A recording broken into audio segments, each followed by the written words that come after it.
Today you can find a version of Stoicism everywhere. Dark backgrounds, bold quotes. Marcus Aurelius telling you to be silent, be cold, stop feeling. It's in self-help books, on podcasts, framed on office walls. And almost none of it is what the Stoics actually taught. Because here's what doesn't make it onto the Instagram post. The man whose words are used to justify emotional suppression was one of the most emotionally honest writers in the ancient world. He wrote it all down. His doubts, his failures, his grief, his anger at himself. And he never intended for you to read any of it. Once you understand what he was actually doing, the philosophy gets a lot more interesting and a lot more useful. Modern Stoicism became a brand. And like all brands, it simplified the thing it was selling. The simplified version goes like this. Emotions are weakness. Discipline is everything. Control your reactions. Suppress what you feel. Be unshakable. That's useful marketing. It's not particularly useful philosophy. The quotes that circulate are real. Marcus Aurelius wrote them, but they've been extracted from a context that changes everything. A private conversation a man was having with himself, late at night, about his own failures and weaknesses. Not a leadership manifesto, a journal. The actual title of Meditations, in the Greek Marcus Aurelius wrote it in, is to ace heauton, things to himself. Not a guide for others. Notes written to himself. Probably never intended to survive him.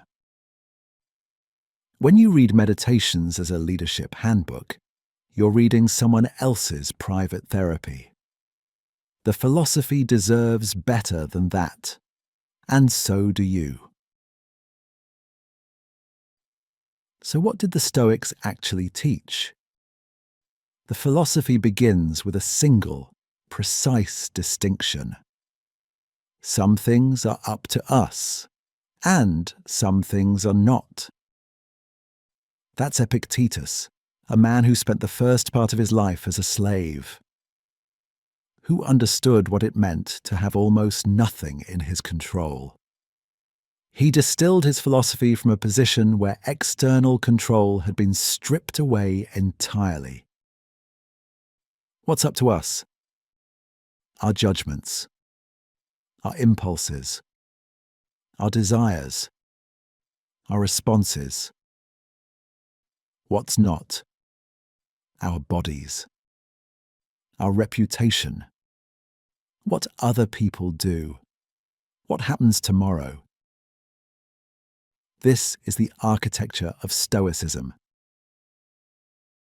And here's what it doesn't say. It doesn't say, don't feel. It says, examine what you feel and why. The Stoics had a specific word for the emotional state they were aiming for, apatheia. In English, we borrowed it as apathy, but that translation loses everything. Apatheia is freedom from destructive passions, the ones built on false beliefs, on catastrophizing. And crucially, the Stoics endorsed certain emotions. They called them Eupatheiai, the good passions. Joy, rather than pleasure. Wish rather than craving. Caution rather than fear. The distinction isn't between emotion and no emotion. It's between emotions that clarify and emotions that distort. Now, if Stoicism is really about attention and precision rather than suppression, you'd expect to find evidence of that in the most extreme test case imaginable. And you do. In 1965, James Stockdale was the highest-ranking US naval officer shot down over Vietnam.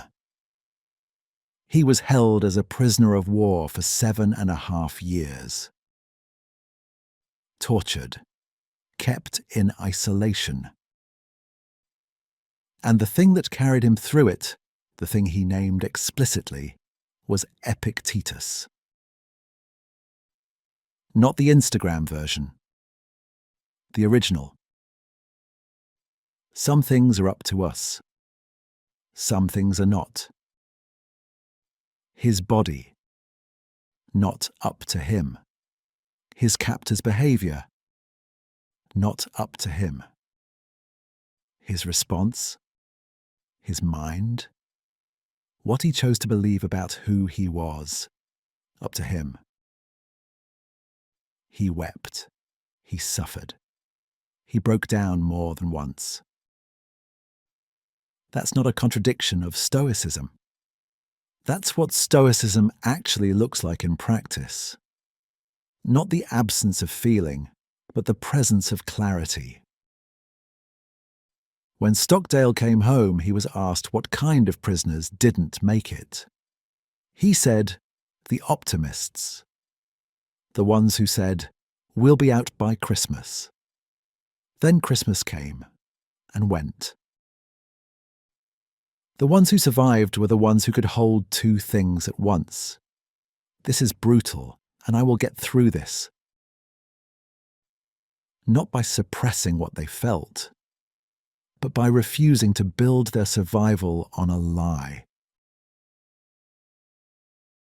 So here's where we land. The Stoicism that's been sold to you is a simplification that became a brand. A poster for emotional suppression. And maybe that happened because the real thing is harder to sell. Because the real thing asks more of you. Not to stop feeling. To feel more precisely. To know what's yours to carry and what was never yours to begin with. To grieve what deserves grief and release what doesn't. Marcus Aurelius sat at the edge of the empire, writing to himself so no one else would read it, about his failures and doubts. Not to suppress those things, to understand them. That's the philosophy. Not a lifestyle. A practice. If Stoicism is about anything, it's about this. Knowing the difference between the things that are yours and the things that were never yours to begin with. Not cold, not silent, not suppressed. Just clear. Most of what we inherit was simplified along the way. This channel goes back and looks at what was left out. New video every week. If that matters to you, subscribe.